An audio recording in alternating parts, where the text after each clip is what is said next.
powered video series.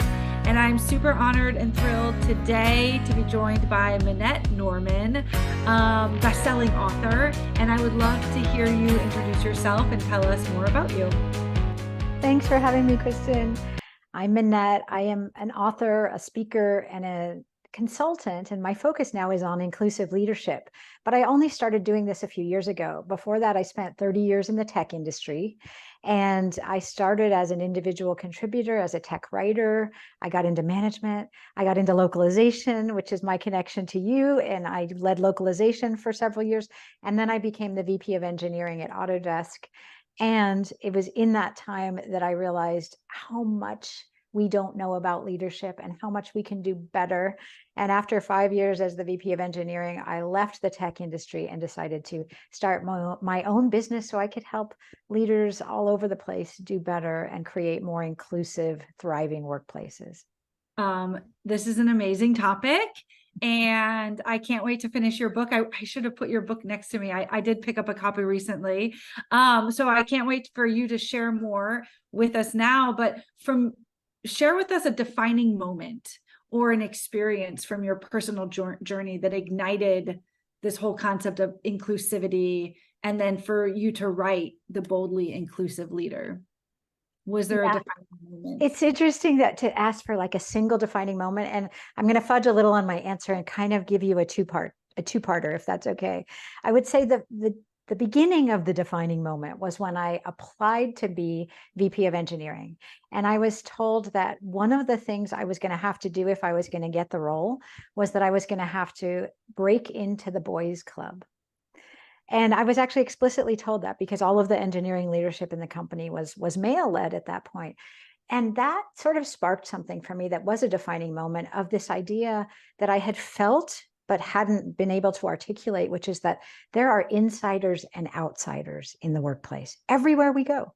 And so often I have felt like I was not on the inside track. I wasn't on the insiders club. And even when I did get that role, I often felt like I'm not quite in that inner circle.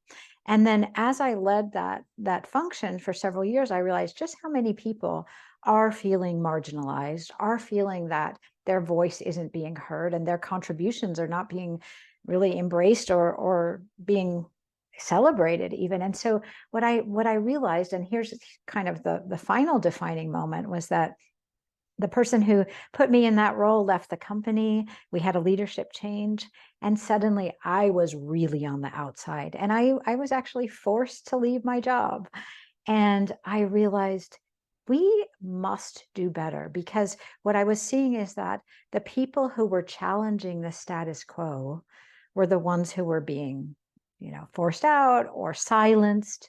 And what we need so much in the world of business and technology and innovation is for the people who are challenging the status quo, and at least, being able to speak up. And so that really made me do a lot of not only soul searching, but reading and research and learning. And that's what I ended up writing this book, The Boldly Inclusive Leader, to help people in leadership positions create the conditions where everyone can do their best work and everyone's voice is welcome.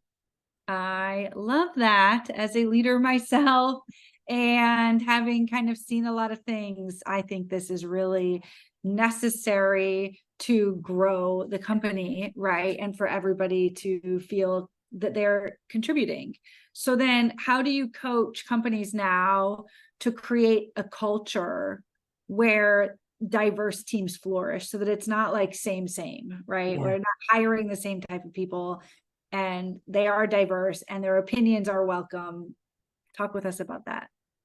Well, obviously that is the entire focus of my work in my book. So I'm going to try to condense it into a few key points. And one of the first places where I certainly try to help leaders, and I mentioned this in my book early on, is that we have to overcome our natural inclination to surround ourselves with people who are just like us. And that's what's called affinity bias. And it's basically baked into us as a species that we feel more comfortable with people who are just like us. So often what happens, and I've seen this, we've done it ourselves, is we hire people who are just like us, when what we really need are the people who think differently and who have different backgrounds. So That's just the hiring piece. But let's say we get over that and we do hire a group that is diverse in many ways, and not just, gender and ethnicity, but ways of thinking, cognitive diversity, neurodiversity, age, all the ways that we are different.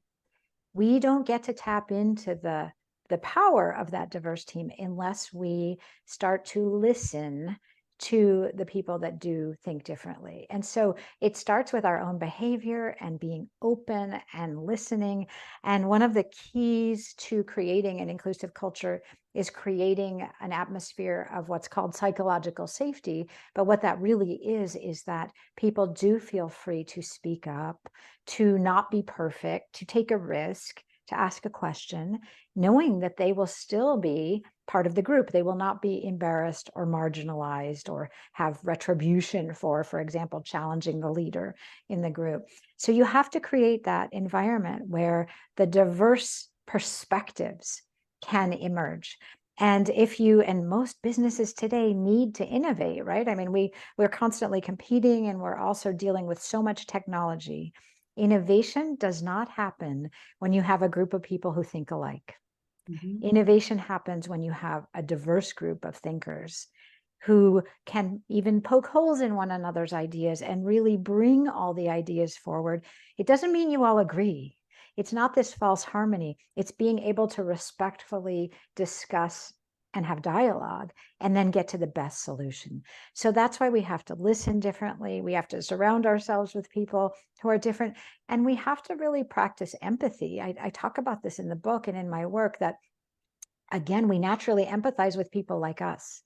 And to create the conditions where people feel cared about, where they feel that their leader is interested in them as a human being, we have to actually kind of practice empathy for the people that we don't necessarily connect with easily.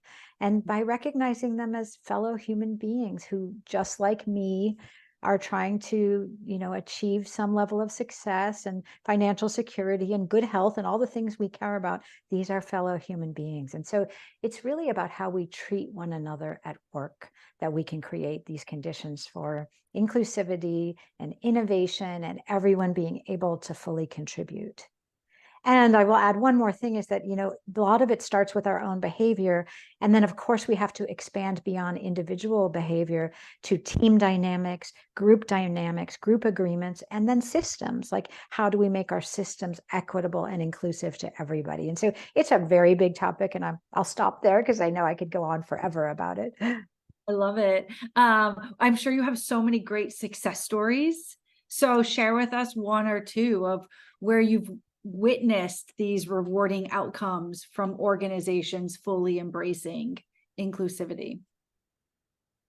I'm going to share one personal story and one story from a client, just to give you an idea of how I've seen this work. So in my last job, I had a pretty global team, and it was a kind of a collection of different functions that didn't necessarily easily gel. And there was one member of my team who was very, very quiet, very introverted, and didn't usually speak up in group meetings. And I decided to use a lot of design thinking techniques instead of just like the loudest person in the room's ideas get heard. And so we were doing some collective brainstorming. We were using Post-its. Everyone was silent. Everyone was working on their own. And then everyone put their ideas up on the board on Post-its. And what I realized, and this was just such an important moment for me as a leader, the quietest person in the room, the person who did not speak in meetings, had the most creative ideas, I would say in some ways, the best, most interesting ideas. And if I had conducted meetings the way I used to conduct meetings and the way many people conducted meetings, we would never have heard those ideas. And so for me, I realized we need to get way more creative in tapping into the people who don't like to speak up and who may come from other parts of the world, who have different cultures. How do we bring them all out? And that's why I really love like the whiteboard techniques and getting people to work on their own. And, what he said to me afterwards, this was an interesting learning. I said, those was an amazing collection of ideas. I was so impressed. And he said, if you had given me this assignment ahead of time, and I had had time to process on my own, not in the room, but quietly with some more time, I would have had even better ideas. And that's what made me realize oh, people really do process information so differently, and we need to accommodate so that we can tap into this wisdom. So that was one story. And then this is a brief one from a client. I was doing some work with them, and we were talking about really psychological safety and being able to talk about failures openly. That was one of the things we had done when I had first come in. And I came in about a month later, and I said, what has changed? What's working? What's not working? And one of the members of the team was a manager, and he said, I had what I thought was going to be a career ending moment. We were in a meeting, and I had to share something that had gone badly. And my manager was in the room. She's a high level executive, and I hadn't told her about it beforehand. And so she heard about it in the meeting. She was blindsided. I actually thought that was the end of my career. And afterwards, I apologized to her and I said, I'm so sorry I didn't share that with you. I should have. And her reaction was, you know what? It's okay. We're still learning to work together. Mm. And what I love about that is this admission that it's a two-way street, and learning to work together is part of the process. And we don't have to get it right all the time. We can learn and iterate. And I loved that. I think it was that openness to, there's not a right way, there's not a wrong way. It's not a career limiting move. Let's do better together moving forward. So those are a couple of small examples, but I see it all the time when teams invest in creating the conditions for everyone to participate in a new way. It's amazing how things shift and how really the creativity begins. Oh, I love those stories. Thank you so much for sharing. And I feel like I could listen to you for hours. So to wrap up, what is one of your superhero strengths? That's such a fun question. I actually love to ask this question in groups, and I think it's a great group activity. What's a superpower, and what do I need help with? Because I think then we all do better. So I will tell you, one of my superhero strengths is making complex things simple. Love it. And I think that we need more of that, because people get kind of enamored of complexity, and I think sometimes leaders think that it makes me look smart and powerful to be able to share a really complicated concept. And what I think makes you super powerful and strong is to be able to tell something very simply, even if it is complex. And so that, I would say, is one of my powers. Thank you so much for sharing with us. And how can we find you if we want to reach out, book you for a speaking event, or bring you into one of our businesses? Yes, please. You can find me on my website, MinetteNorman.com. And also, please feel free to reach out on LinkedIn. I'm quite active on LinkedIn. So either of those places will work. Thank you so much. Thank Thank you. you for having me.